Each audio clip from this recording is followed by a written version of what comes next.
Ce document est produit par l'Université Joseph Fourier Grenoble 1 en collaboration avec la région Rhône-Alpes et l'Université numérique francophone des sciences de la santé et du sport.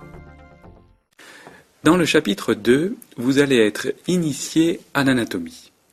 L'objectif de ce chapitre est de vous apprendre à vous orienter dans l'espace et de mettre en place un vocabulaire commun afin que nous puissions évoluer en 3D.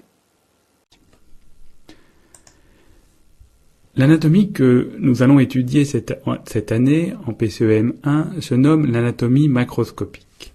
À côté de cette anatomie macroscopique, existent d'autres formes d'anatomie. Tout d'abord, l'anatomie microscopique, celle qui s'étudie à l'aide d'un microscope et qui concerne les tissus. À côté de cette anatomie microscopique, existe ce que l'on nomme l'anatomie du développement, qui va étudier l'organisation anatomique des organes et des structures au cours du temps. Dans l'anatomie macroscopique existent des sous-chapitres qu'il faut connaître. La première anatomie est dite anatomie descriptive. C'est elle qui va décrire les structures et les rapports entre elles. Sur cette anatomie descriptive, on décrit des sous-chapitres. Le premier concerne l'anatomie topographique. C'est l'étude des rapports des structures anatomiques entre elles. L'anatomie fonctionnelle, quant à elle, explique l'organisation et la réalisation de certaines fonctions, que ce soit par exemple la marche, la parole.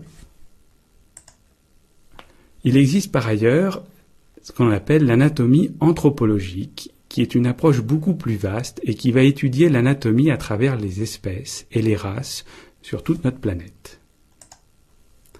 Enfin, existe ce que l'on appelle l'anatomie comparée, qui va être une étude comparée entre l'espèce humaine et les autres animaux vertébrés.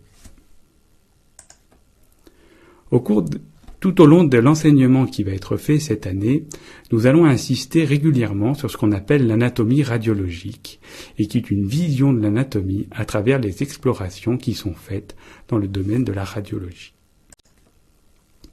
Premier élément indispensable à connaître avant toute approche anatomique, c'est se situer dans l'espace. On utilise en anatomie ce que l'on nomme la position anatomique de référence. La position anatomique de référence est visible sur cette diapositive. Vous avez sur la gauche une vue de face et sur la droite une vue de profil. La description de cette position suit les items suivants. Position debout, pieds joints, regard à l'horizon, bras pendants et mains en supination.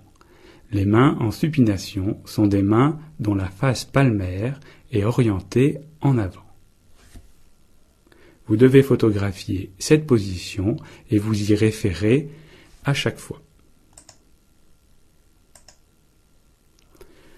À partir de cette position, on définit ce qu'on appelle des axes de référence. Le premier axe est un axe vertical, il est représenté ici en vert, et correspond à une ligne verticale qui va passer par le milieu du corps. Un axe perpendiculaire, cette fois horizontal, se nomme l'axe transversal.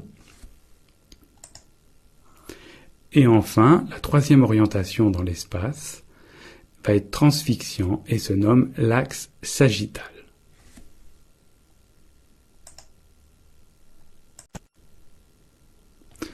En complément des axes de référence, il existe en anatomie des qualificatifs d'orientation qui permettent de préciser dans l'espace l'organisation des structures.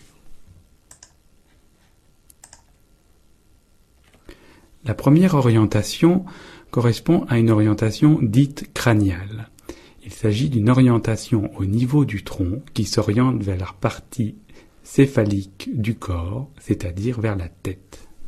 À l'opposé de cette orientation crâniale, existe ce qu'on appelle l'orientation caudale au niveau du tronc et qui, elle, est orientée vers les pieds. Au niveau des membres, existe un vocabulaire spécifique qui est valable pour les 4 membres. Lorsque l'orientation se fait en direction du tronc, on parle d'une orientation proximale. À l'inverse, quand l'orientation se fait vers l'extrémité des doigts, en distalité, on parle d'orientation distale. On retrouve le même vocabulaire au niveau des membres inférieurs, avec le qualificatif de proximal lorsque l'orientation se fait vers le tronc et le qualificatif de distal quand l'orientation se fait vers le pied. De la même façon, on décrit une orientation médiale lorsque l'orientation se fait vers l'axe médian du corps. À l'opposé, on décrit ce que l'on nomme une orientation latérale qui correspond à un éloignement de la ligne médiane du corps.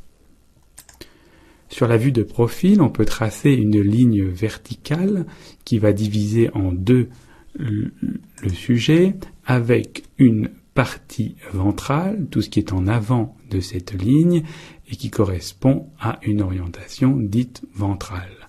À l'opposé, tout ce qui est en arrière de la ligne et qui s'oriente vers l'arrière porte le terme de qualificatif dorsal. Il existe un vocabulaire spécifique au niveau des extrémités des membres. La face qui est orientée vers nous sur la position anatomique de référence se nomme la face palmaire de la main.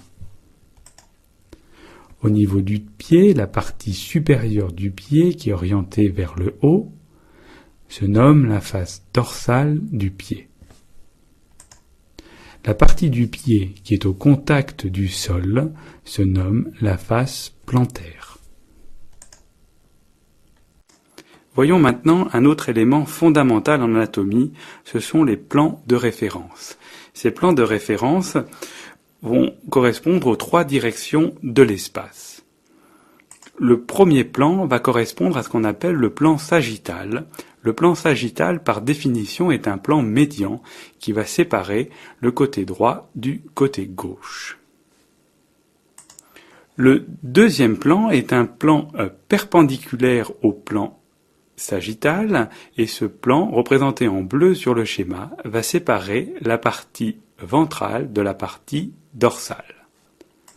Le troisième plan va correspondre à un plan horizontal représenté en vert sur le schéma et qui va séparer la partie crâniale de la partie caudale. Pour le plan médian sagittal, il est décrit des plans parasagittaux qui sont parallèles au plan sagittal et qui peuvent être plus ou moins décalés sur la droite ou sur la gauche.